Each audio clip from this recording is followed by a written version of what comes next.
So I purchased this Dendrobium kingianum a couple months ago, and it's just been sitting in this 2.5 inch, 3 inch square pot and some sphagnum moss the way it was shipped. I've kept it on my patio or my sunroom, and the nighttime temperatures have been dipping into the 50s, sometimes in the 40s, sometimes in the 60s. And I know that they like to have a bit of a winter rest in some cool temperatures below 50 degrees to be able to bloom in the springtime or in January. So I think they've been doing pretty good out here. Haven't seen any new growths. Well, actually I had one before it started cooling down, and I think it's this one. Actually, no, excuse me, it's actually this one right here. So I have also had this candle holder I bought a long time ago, and I wanted to pot up an orchid in it, and I've never found the right one. And then I was doing some research on Dendrobium kingianum, and they like to be in river rock and maybe some bark and sphagnum moss. They like to grow where I guess it gets wet but not soaked, and they like to dry out, so they're pretty much a versatile orchid. So I thought I would try putting some of these river stones in the candle holder and just kind of fill it up, and in between all that put some of the chunkier bark mix, and then maybe just some sphagnum moss mixed in between, so pretty much just kind of a mixture of these river rocks, the bark, maybe the big chips. I'm going to try to find the biggest ones I can, and then just put some sphagnum moss in between just to kind of give some moisture from time to time. And then I'm going to mount the orchid right on top. So let's see how this does. This is kind of a little bit of a project. I'm actually able to get to some of these projects now that I'm not at work because we're on winter break for 2 weeks, 2 whole weeks of vacation. Yay to me. So I'm finally getting to this. It's been a project that I've been wanting to do for a couple of months now, and I'm just about to get to it, so I will show you the. Hey guys, so here is the result of my repotting of the Dendrobium kingianum in this candle holder.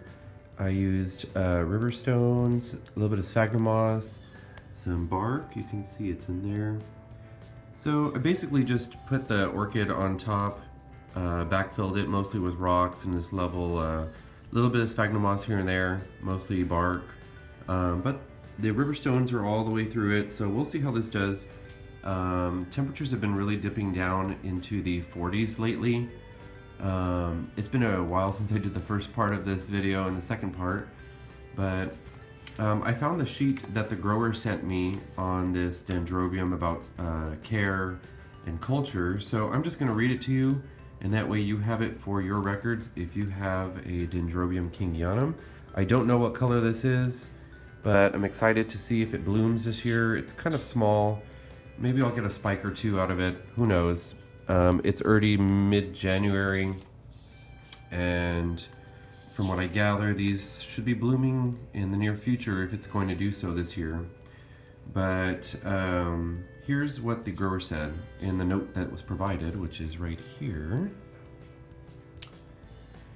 So it says, the Dendrobium kingianum hails from Eastern Australia, a country where everything is tough, just like this orchid. It is probably the hardiest orchid you'll come across and is very easy to grow. This is not a fussy plant. You can grow it in a pot with almost any kind of media, moss, bark, or if you're feeling cheap, even gravel. There's a reason they also call it the rock orchid, because it grows on rocks, so I'm giving that a try. If you can grow it, mount it on a slab of bark or wood with moss around the roots, where it will make a wonderful, attractive display. That would be great as well. You can even grow it in a bottle of water. Water your plant once or twice a week, depending on your media. You can fertilize every other watering with any kind of plant food. In early November, stop watering and put it outside or expose it to nighttime temperatures that are much cooler than its normal growing season. It is this drying out and cold drop that stimulates blooming in the early spring. Once you see a new flower spike form, you can resume watering. If psychologically you have a hard time not watering, at least strongly reduce your watering. Misting is a good compromise. So that's exactly what I've done. I pretty much haven't watered this guy since I repotted it. Is the first time I watered it, just to make sure the media was at least a little damp. I really didn't soak it. I just kind of ran some water through all of this media.